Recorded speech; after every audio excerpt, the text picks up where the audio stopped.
So let's take, first of all, I want to take the context of like you are learning in your own career, your own industry, your own business, and then also here in BNI. So let's take a quick look at ourselves. So by a show of hands, how many of you have a degree, license, or certification in the industry you represent here? It's a requirement or it's a preference. Okay, wait, keep them up. So that's all but like maybe me and Javier and Guy. Okay. Now, how many of you must complete continuing education each year or with some other frequency? Every other year, every couple of years? Okay. So the idea here is that we know what is expected of us outside of these walls. And for most of us, we also know what's expected of us inside these walls too.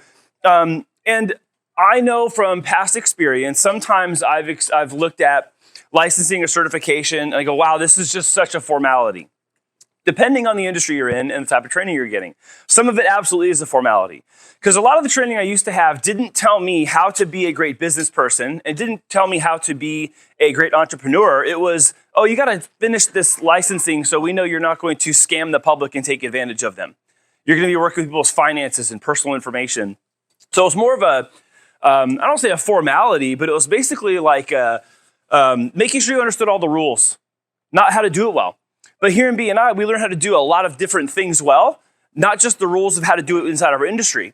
And so I wanted to start here today about this. It says, feed your head, if you can't see it in the back. These little blocks, these little Scrabble letters, they feed your head.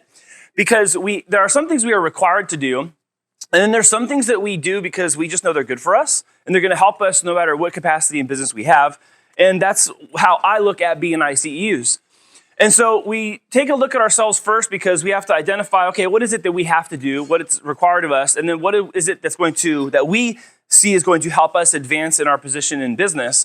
And when we come here, we have the attitude of giver's gain, where I'm hoping, and you're hoping about me, that I'm showing up being my best for you.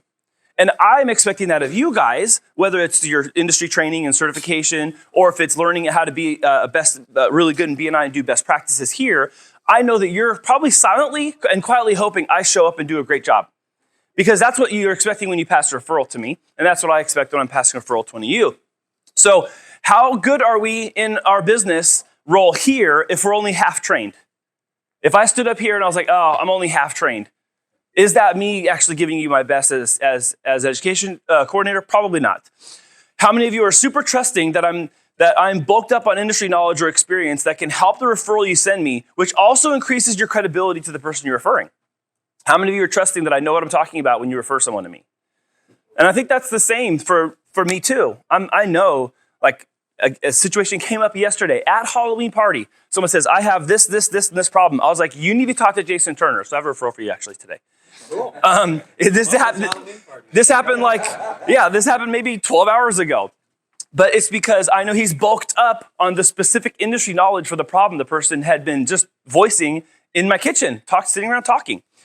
And then we're trusting that when we refer someone, we've done the work to do all the things to take care of, like my mom and my dad and my sister, my brother, my spouse, another client. Like these are people that you're bringing that have some sort of relation to you that may not be a second or third degree of separation. It might be someone that you have to go and face again in your life. So the education for BNI to help do that better here is also so that we have like the rising tides raise all ships thing, where we're becoming better together. And there's many ways to do that. There's a lot of different ways in BNI, inside BNI.com, inside chapter resources, online. There's a ton of other chapter data I found by doing education moment preparation. I found a lot of other education stuff online from other chapters across the world. Like, oh, that's a great idea. Or, oh, that's a great point. Just by doing a simple search. So you have many options here as a member. Articles and weekly newsletter that you get by email. If you don't get it, you should be getting it. If you don't, I can help you find it or sign up. The podcast with Dr. Ivan. You have the BNI San Diego podcast with Ed Wilson. There's BNI books, and there's BNI online training and speed networking. And there's advanced training, which we can select to do as a chapter, and advanced training on each topic, on one-to-ones, giving quality commercials, on your 10-minute presentations, and so forth. But really, you can choose your own adventure in your education on the thing that maybe you need to bulk up on, or the thing that maybe you feel like maybe I could do a little bit better in this area. That goes to that first slide. Like, let's assess where we're at. We're committed to each other in doing that. And then there's many ways to select what kind of education is going to help you best, and then share it with one another. You can share it during open networking when we're here for the first 15, 20 minutes before the meeting starts in our quality one-to-ones. I used to do group podcasts at my office back in the day, and people wanted to gather 2, 3, 4 of us, and we'll listen to an hour of podcast, take notes, share ideas.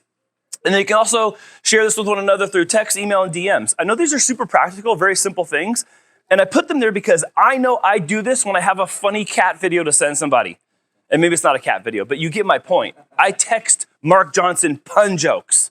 So I can certainly text Mark Johnson something that I thought valuable about BNI that's going to help me be a better member, or maybe something him and I talked about that helps advance what we do as a chapter. So I wanted to share those things with you today so that we can take our education with a little sense of seriousness, but also in a way that is inviting you all to communicate with one another and cross-share things that might be helpful to not only grow your own membership, build our credibility together as a group, and have more quality value come out of our BNI membership. Thank you.